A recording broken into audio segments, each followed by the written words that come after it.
वहाँ पे बैठी, श्यामा माई दरबार में गई थी दर्शन करने, और मैं वहाँ पे बैठी थी तो 1 घंटा से मैं दोनों को वॉच की हूँ कि आखिर ये दोनों बैठा क्यों है यहाँ पे। काफ़ी रात भी हो रही थी, तो जाहिर सी बात है कि हम लोग सोशल एक्टिविस्ट हैं, तो इस सब तरह का चीज़ों को तो बार बार आता ही रहता है। तो ये सब देखने के बाद हम इसके करीब गए और पूछताछ किए कि बाबू यहाँ पे तुम लोग क्यों बैठी हो, क्या बात है, कोई परेशानी है, क्या है। तो लड़का ने कहा कि मेरी ये बुआ की बेटी है, मतलब बहन है। जैसे ही कहा कि मेरी बुआ की बेटी है कि मेरा दिमाग थोड़ा खनक गया, क्योंकि मैं इसकी एक्टिविटी को भी नोटिस कर रही थी काफ़ी देर से। तो ये बॉयफ्रेंड और गर्लफ्रेंड की चक्कर जैसे ये लग रहा था। उसके बाद मैंने कहा कि सच्चाई बताओ, क्योंकि आए दिन हम यही काम ही करते हैं, हमको बताओ कि हकीकत क्या है। तब लड़का ने स्वीकार किया कि दिल्ली से हम इसको भगा के लेके आए हैं, स्वतंत्रता सेनानी ट्रेन से। लड़का का जो घर है वो दरभंगा डिस्ट्रिक्ट में ही है, लड़की का जो है वो मुजफ्फरपुर में पड़ता है, और लड़की दिल्ली में रहती है। दिल्ली से इसको लेके यहाँ पे आया था, लड़का का पूरा परिवार आया है शादी करवाने के लिए श्यामा मंदिर के अंदर में।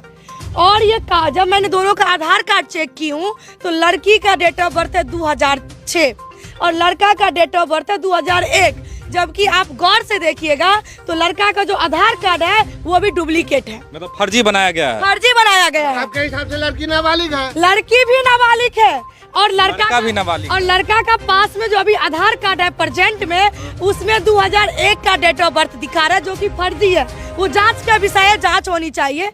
और जब मैं ये चीजें देखी हूँ उसके बाद मैंने दोनों को पकड़ी, थाना पे फोन की। जैसे ही मैंने यूनिवर्सिटी थाना में फोन की हूँ, थाना प्रभारी सर से मेरी बात हुई, मैंने उनको सारी जानकारी दी हूँ कि ऐसा ऐसा घटना हुआ है। मैंने जैसे ही कहा क्विकली एक्शन लिए यहाँ के प्रशासन पदाधिकारी सर, और यहाँ से प्रशासन गए हैं वहाँ पर में, तब तक लड़का का परिवार पहुँच गया। पहुँचने के बाद बहुत ज्यादा ड्रामा सीन हुआ है। लड़का का पूरा परिवार हम लोगों पे हावी हो गया कि हम शादी करेंगे, हमको कौन रोक लेगा, लड़का राजी है, लड़की राजी है। दोनों आपस में एकदम भिड़ गया था, और हम लोग थे और एक सोशल एक्टिविस्ट हमारे भाई लोग भी खड़ा था, वो लोग पूरा हावी हो चुका था। लेकिन हम आपको यहाँ पे रोकेंगे, हम रोकेंगे इसलिए कि कैसे पता चलेगा कि वो लड़का का ही रिलेटिव है, माँ है, बाप है, चाची है? नहीं, मैं बता रही हूँ, क्योंकि मैंने जब देखा कि गाड़ी से 10-15 लेडीज उतरी हैं, जिस तरीके से एकदम शादी के रूपरेखा तैयार था। जब तक प्रशासन पहुँचते वहाँ पे तब तक ये लड़का का परिवार आ गया था, और उसी परिवार में से एक महिला निकल के आई और मुझे कहती है कि मैं लड़की की चाची हूँ। मैंने कहा आप चाची है? तो हाँ। हम बोले कि दिन रात हम यही काम करते हैं, आप मुझे पढ़ाने चली हैं? फिर मैं बोली कहाँ आधार कार्ड दिखाइए, आप लड़की की चाची हैं। तो फिर वो लोग सकदम हो गया। अभी पूरा जो परिवार है वो बाहर कहीं फरार है।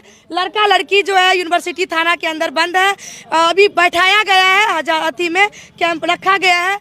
मेरा यही है थाना प्रभारी से एक निवेदन है कि इस मामला को संज्ञान में लेते हुए, क्योंकि मामला गंभीर है, कल के डेट में अगर उसी लड़की के साथ किसी तरह का घटना घट जाएगा, और आए दिन आप लोग देख रहे हैं कि हम लोग परेशान हो चुके हैं इस तरह का मामला को देखते देखते, तो इसीलिए कल कोई दूसरा घटना ना घटे, कल कोई और बेटी बलि ना चढ़े, कल और कोई लड़का का परिवार ना उलझे, इसके लिए हम यही कहेंगे इस थाना के प्रभारी सर को कि इसको संज्ञान में लेते हुए लड़की को अंदर किया जाए, उस पर जांच किया जाए, क्योंकि लड़की 17 साल की है। जैसा आप बता रही हैं, ये तो बहुत बड़ा गेम प्लान लग रहा है। बिल्कुल, इसके पीछे बहुत बड़ा साजिश भी हो सकता है। मैं इसलिए कह रही हूँ क्योंकि लड़का को देखिएगा तो हमको लगता है कि मुझे कहना नहीं चाहिए, सड़क छाप जैसे दिख रहा है। हाथ में चेन ऊन पड़ा है, कड़ा उड़ा पहना है, एकदम लग रहा है कि एकदम पूछा भी कोई जो आप क्या काम करते हैं, तो लड़का काम टेंट का काम करते हैं, और लड़की जो है देखने में खूबसूरत है, दिल्ली की रहने वाली है, तो काहे नहीं भाई, लड्डू मिल रहा है तो लड्डू खाने में क्या दिक्कत है। तो पूरा परिवार रेडी था, शादी ब्याह कराने के लिए आया था। मतलब सोशल मीडिया पे लगातार प्रियंका जी और बहुत ऐसी लोग हैं जो समाज में अवेयरनेस फैलाने का काम करते, फिर भी लड़की और लड़का दोनों इस तरह का काम कर रही है क्या प्रियंका जी? बिल्कुल, मैं यही कहना चाहती हूँ कि हम लोग जो दिन रात मेहनत करके समाज में इस गंदगी को रोकने के लिए जो प्रयास कर रहे हैं, हमारा प्रयास तभी सफल होगा जब हम प्रशासन के साथ और आप लोगों के साथ जब हम लोग एक फेस और नीट एंड क्लीन काम करके रखेंगे, तभी हम एक अच्छे जगह पे पहुंच सकते हैं। एक स्वच्छ समाज का निर्माण करने में हम लोग एक भागीदारी सुनिश्चित कर सकते हैं। मैडम, अभी जो आबो हवा है सिर्फ यहाँ का नहीं, पूरे देश में आपने एक बड़ी पते की बात कही है, लड्डू है क्यों नहीं खा लिया जाए। लड्डू को खाने के बाद मसल भी दिया जाता है। मैं यही कह रही हूँ कि इस मामला को गंभीर रूप से देखा जाए, और जिस तरह से अभी कुछ लोग हैं उसको मैनिपुलेट करने में लगे हुए हैं, मैं इतना ही कहूँगी भैया, मैं चलने नहीं दूंगी। ये प्रियंका झा है और हमारे राज्य में ये सब नहीं होता है। दलालीगिरी रोड पे रखो, हमारे साथ नहीं, क्योंकि इसमें हम हैं और हम जहाँ हैं वहाँ हम ही रहते हैं। किसी की लड्डू गलने नहीं देंगे। मालती चौहान जो इस दुनिया से चली गई है, वो भी लव अफेयर ही था, लव का मामला था। तो हम जो कह रहे हैं, हमारा कहने का मतलब बस इतना ही है कि आज जिस तरीके से लड़की का परिवार परेशान होगा, चाहे लड़का का परिवार अभी उस चीज़ को समझ नहीं रहा है, परेशानी होगा, कल के डेट में खुद फिर कोई दूसरा घटना होगा, फिर तीसरा घटना होगा, तो इसको कैसे रोकेंगे? तो हम लोगों को मिलकर ये कदम उठाना ही पड़ेगा और सिस्टम के खिलाफ जाकर के लड़ना ही पड़ेगा। अच्छा, आप लड़की को बराबर समझाते रहते, फिर भी लड़की इस तरह गलती करती है और फिर बाद में पछताती, तो आपके जैसे वो कॉल करती है। भैया, मैं आपको कह दूं कि यहाँ पे फोन करने से पहले मैं लड़की को समझाई हूँ कि बाबू तुम अपनी मम्मी को फोन करो। मैं कहूँगी उसको कि मैं उसकी फ्रेंड हूँ, मेरे से मिलने के लिए आई थी दरभंगा, अब हम इसको भेज रहे हैं दिल्ली।